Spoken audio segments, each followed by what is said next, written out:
نحمده ونصلي ونسلم على رسوله الكريم وأشهد أن لا إله إلا الله وحده لا شريك له وأشهد أن محمدًا عبده ورسوله أما بعد فأعوذ بالله من الشيطان الرجيم بسم الله الرحمن الرحيم لقد كان لكم في رسول الله أسوة حسنة صدق الله مولانا العظيم إن الله وملائكته يصلون على النبي يا أيها الذين آمنوا صلوا عليه وسلموا تسليما اللهم صل وسلم وبارك وترحم وتحنن وتعظم على سيدنا ونبينا ومولانا محمد وعلى آل سيدنا ونبينا ومولانا محمد وبارك وسلم صلی علیہ۔ ناظرین کرام، آج ربیع الاول شریف کے درخشندہ اور ہمایون اور ماہ منور کے اندر ہم رسول پاک صلی اللہ علیہ وآلہ وسلم کی حیات اقدس کے حوالے سے اس عنوان پر سیکھنے سکھانے کی طرف بڑھتے ہیں کہ اللہ تعالیٰ نے رسول اکرم صلی اللہ علیہ وآلہ وسلم کی ذات اقدس میں انسانیت کے لیے نمونہ کامل رکھا تھا۔ قرآن حکیم فرقان مجید کا جو حوالہ میں نے سرنامہ کلام کے طور پر آپ کے سامنے پیش کیا، اس کا مفہوم اور معنی یہ ہے کہ بے شک تمہارے لیے اللہ کے رسول میں اسوہ حسنہ ہے، یعنی کامل نمونہ ہے۔ ائمہ لغت نے اسوہ لفظ کو تینوں طرح پڑھا ہے، اسوہ بھی پڑھا ہے، اسوہ بھی پڑھا ہے، اور اس کو اسوہ بھی پڑھا ہے۔ پہلی صورت میں اس کا معنی ہوتا ہے پیشوائی اور قیادت اور امامت۔ دوسری صورت میں اس کا مفہوم ہوتا ہے کامل نمونہ، اور تیسری صورت میں اس کا مفہوم ہوتا ہے حزن اور غم۔ اگرچہ زبیدی حنفی نے تاج العروس میں لکھا کہ اس کے اشتقاق میں بعد ہے، لیکن اس کے باوجود آپ صلی اللہ علیہ وسلم کی سیرت کا ایک ایسا پہلو ہے کہ حزن و ملال کے معنی کے آئینہ میں بھی اس کو دیکھا جا سکتا ہے۔ اگر آپ اس کائنات رنگ و بو میں غور کریں تو نقاش فطرت نے اس کائنات میں حسن کی ایک چادر تان دی ہے۔ جلملاتے ستارے، رفیع آسمان، منور چاند اور تابندہ سورج، گل پوش وادیاں اور وسیع چھاتی رکھنے والے صحرا، ہر ایک انسانی نظر کو خیرہ کیے ہوئے ہے اور دعوت نظارہ دے رہا ہے۔ ان گل پوش وادیوں کو اگرچہ اللہ تعالیٰ نے خوبیوں اور کمالات سے سجایا ہے، لیکن علامہ اقبال اس ساری کائنات کو ایک اور نظر سے دیکھتے ہیں۔ وہ اپنے فارسی کلام میں ارشاد فرماتے ہیں کہ تو شب آفریدی چراغ آفریدم، تو سفال آفریدی من نیاغ آفریدم، منانم کے از سنگ آہین سازم، منانم کے از زہر نوشین سازم۔ اس کلام کا مطلب یہ ہے کہ اے رب کریم، تو نے کائنات کو بڑے حسن اور جمال سے سجایا ہے، لیکن انسان کے کرنے کے کچھ کام بھی تو نے انسان پر چھوڑے ہیں، اور ہر چیز میں ایک کمی رکھ کر کے تو نے انسان کو کہا کہ اب اس کمی کو تو دور کر۔ تو نے رات بنائی تو مجھے کہا تو میں نے چراغ بنا لیا، تو نے مٹی بنائی تو میں نے مٹی سے پیالہ بنا لیا۔ اے میرے کریم رب، مجھے معلوم ہے کہ تو نے پتھر بنائے ہیں، تو پتھروں کو تراش کر کے آئینہ کس طرح بنایا جاتا ہے۔ مجھے معلوم ہے کہ زہر کو بھی اگر کوئی پینا چاہے تو اس کا نوشینہ کیسے بنا سکتا ہے۔ شاید نہیں، یقیناً اقبال کہنا یہ چاہتے ہیں کہ یہ کائنات ابھی نا تمام ہے، شاید کہ آ رہی ہے دم دم صدائے کن فیکون۔ وہ کائنات کو نا تمام قرار دیتے ہیں۔ یہاں پر میں رک کے عرض کروں گا کہ اقبال کی نظر صحیح سمت سفر کر رہی ہے کہ چاند چاندنی دیتا ہے، روشنی بانٹتا ہے، اور دو دیا نور تقسیم کرتا ہے، نظارے قابل دید ہوتے ہیں۔ لیکن کیا یہ حقیقت نہیں کہ اگر آپ چاند کی حقیقت میں غور کریں تو یہ سوائے لق دق صحراؤں کے اور سوائے پتھروں کے اور چٹانوں کے اور کچھ نہیں ہے۔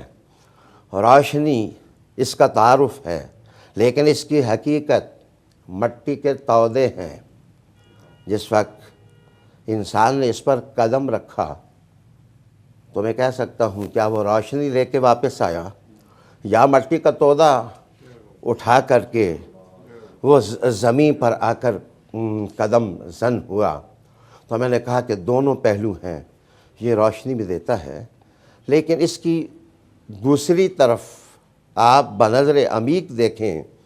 تو یہ سوائے مٹی کے تودوں چٹانوں کے اور کچھ بھی نہیں۔ سورج ہے، آفتاب ہے، مائع منور ہے، روشنی ہے، دلکشی ہے، جاذبیت ہے، سب کچھ ہے، لیکن اگر اس کی حرارت کا تصور کریں کہ جب یہ سوا نیزے پہ آ جائے تو انسان کے لیے زندگی بسر کرنا مشکل ہو جائے۔ میں کہوں گا پھول ہیں تو پھول اپنی لطافت میں دعوت نظارہ ہی نہیں دیتے، مشام ہستی کو معطر بھی کرتے ہیں، لیکن یہ سب کچھ کرنے کے باوجود جس وقت یہ لاشیں بن جاتے ہیں تو خوشبو دینے والے پھولوں ہی سے بدبو نکلنے لگ جاتی ہے۔ کون کہہ سکتا ہے کہ یہ چمن میں کھلے ہوئے وہی پھول تھے جو کہ مشام ہستی کو معمبر کرتے تھے، معطر کرتے تھے؟ گویا اس میں بھی دو پہلو ہیں۔ میں اب اس حقیقت کی طرف آپ کی توجہ مبذول کراؤں گا کہ صرف سرمایہ فطرت ہی میں یہ ابہام اور یہ مشکل نہیں۔ یہاں آپ دیکھیں گے کہ بڑے بڑے سورما، بڑے بڑے بہادر آپ کو دکھائی دیں گے، جسور لوگ دیکھیں گے، آپ غیور لوگ دیکھیں گے، جنہوں نے پنجہ آزمائی کی تاریخ رقم کی ہے، لیکن آپ اگر جھانک کر کے ان کے اخلاق کا باطن دیکھنے کی کوشش کریں تو سوائے ظلم کی چیرہ دستیوں کے آپ کو کچھ نظر نہیں آئے گا۔ کون کہے گا کہ یہ وہی جسور آدمی ہے، بہادر، جس نے بہادری کی تاریخ لکھی، لیکن انسان اپنا چہرہ اس کے ظلم سے اور اپنا وجود اس کی چیرہ دستیوں سے محفوظ نہ کر سکا۔ خون آشام تلواریں رکھنے والے آپ سپہ سالار دیکھیں گے کہ بڑی تاریخ لکھی، لیکن وہ انسانوں کو معاف نہ کر سکے۔ ایک بہت بڑا فاتح جس کو فاتح عالم کہا جاتا ہے، جس وقت دلی میں پہنچا تو 1,00,000 آدمی اس نے قید کر لیے۔ جس وقت قید کیے تو ان کا جو مد مقابل تھا، اس نے کہا 1,00,000 آدمی کو یہ سمرقند کی طرف کیسے لے جائے گا؟ جکڑ بندی کے نتیجے میں آخر یہ چھوڑ دے گا، رہا کر دے گا۔ لیکن وہ شخص جس کی آنکھوں میں خون اترا ہوا تھا، اس نے کہا کہ نہ میں ان کو قید کروں گا، نہ میں ان کو سمرقند لے کے جاؤں گا۔ اس نے قتل عام کا حکم دے دیا، اور پھر 3 دنوں کے اندر 1,00,000 آدمیوں کو تہہ تیغ کر دیا گیا۔ میں نے کہا یہ فاتحین کی تاریخ ہے کہ ایک طرف وہ اپنی فتوحات کی تاریخ روشن لفظوں کے ساتھ رقم کرتے ہیں، اور دوسری طرف اگر ان کا کیریکٹر دیکھیں، ان کا کردار دیکھیں، تو سوائے منفیت کے، سوائے ظلم کے آپ کو کچھ نظر نہیں آتا۔ آگے بڑھیے، بڑے بڑے آپ جج دیکھیں گے کہ جنہوں نے عدل اور انصاف کی کتابیں لکھیں، اور انہوں نے قانون تخلیق کیے، اور قانون کے مزاج سے انہوں نے لوگوں کو آگاہ کیا، لیکن جس وقت ان کے اپنے گھر کے فیصلے ان کے ہاتھ میں آئے تو وہ اپنی ذات کے ساتھ انصاف نہ کر سکے، وہ اپنے گھر کے ساتھ انصاف نہ کر سکے، اور ان کی عدل کی تاریخ حضوری کی حضوری اور پھیکی کی پھیکی رہ گئی۔ چاہے تو اس سے آگے بڑھ کے آپ جبہ و دستار کی تاریخ بھی پڑھ سکتے ہیں، اور آپ اماموں کی تاریخ بھی پڑھ سکتے ہیں۔ یقیناً پھٹا ہوا امامہ صدیق اکبر کے سر پہ سجے تو جناب ایک عظیم دور کی وہ تاریخ اور یاد بن جاتا ہے، لیکن اگر ریشمی امامہ بھی کوئی اپنے سر پر سجا لے